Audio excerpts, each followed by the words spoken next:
Channel subscribe பண்ணாதவங்க subscribe பண்ணுங்கள், share பண்ணுங்கள், மறக்காமல் சப்போர்ட் பண்ணுங்கள். நாம் இப்போ வீடியோக்குள்ளே போய் என்ன இன்றைக்கி சமைக்க போகிறோம், சண்டே விளாக்ல என்னென்ன பண்ண போகிறோம் அப்படிங்கிறது உங்கள்கிட்ட ஷேர் பண்ண போகிறேன். வாங்க வீடியோக்குள்ளே போகலாம்.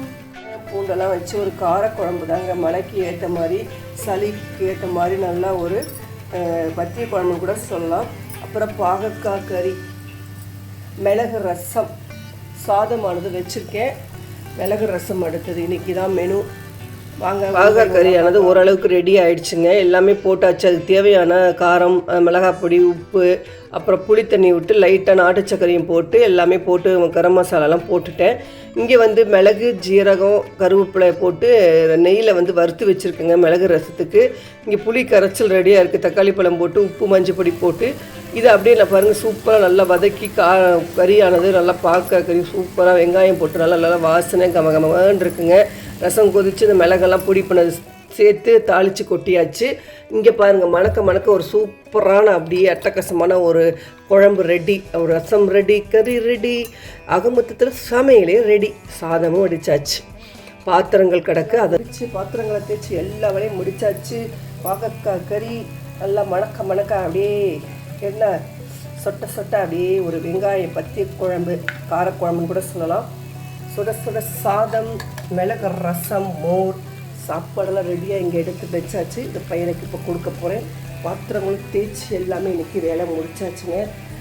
நம்ம அடுத்து என்ன ஊருக்குங்கிறத போக அப்படியே பார்த்துட்டுருக்கலாம். ஸ்நாக் கெஸ்ட்டு வராங்கன்ட்டு உருளைக்கிழங்கு பக்கோடா போட்டு காஃபி ரெடி ஆகிடுச்சு. அவங்க தான் பண்ணி எனக்கு கொடுத்தாங்க. அதாவது பக்கோடா அவங்க பண்ணல, காஃபி போட்டு இங்கே போகும்போது அவங்க கொண்டு கொடுத்தாங்க. அப்படியே ஈவினிங் நைட்டுக்கு டின்னர் ஒரு நீர் குழக்கட்டை அரிசியை ஊற வச்சு அப்படியே சூப்பராக மணக்க அப்படியே வாசனையோட பஞ்சு போடுற அப்படியே அது குழக்கட்டை ரெடி ஆகிடுச்சு. அதுக்கு அப்படியே தாளிச்சலான் இருக்கேன். சீரகம், சோம்பு, பெருங்காயத்தூள்லாம் போட்டு மஞ்சள் பொடியை போட்டு அப்படியே மிளகாய்த்தூளையும் கொஞ்சம் போட்டு கருவேப்பிலையை போட்டு வெங்காயம் அப்படி சின்ன வெங்காயம் பொடி பண்ணி அப்படி ட்ரையர் போட்டுட்டாங்க. அப்படி போட்டு வதக்கிட்டு தக்காளி பழத்தையும் அப்படி போட்டு அரைச்சி விட்டுட்டு உப்பையும் போட்டால் அப்படி இந்த குழக்கட்டையும் நீர் குழக்கட்டை வேக வச்சுக்கோங்க பாருங்கள். அதை அப்படியே போட்டுட்டு கருவேப்பிலையை போட்டு வாசனை கொத்தமல்லியும் போட்டு அப்படியே என்னமாக இருந்து தெரியுமாங்க. உண்மையாலே சொல்கிறேன், அவ்வளோ ஒரு சாஃப்டாக சாப்பிட்டு சூப்பராக இருக்குங்க. என்னென்னா அரிசியை பச்சரிசி 2 டம்ளர் ஊற வச்சு அரைச்சிட்டு அவங்களையும் சேர்த்து போட்டு ஊற வச்சுட்டேன். நல்லா அரைச்சிட்டு குழக்கட்டை மாவு பதத்துக்கு அரைச்சி அதுக்கு தேவையானதெல்லாம் தேங்காய், பச்சை மிளகாய் எல்லாத்தையும் விட்டு அரைச்சி எடுத்துட்டேன். பாருங்கள் நைட்டு எல்லா வேலையும் எப்பவும் போல் முடிச்சாச்சுங்க. சண்டே விழாக்கு இதோட முடிச்சுக்கலாம். நாளைக்கு சோமவார விரதம், மண்டே எல்லாருக்குமே நல்ல ஒரு பொழுதா விடியணும். எல்லாருக்கும் நல்லதே நடக்கும்.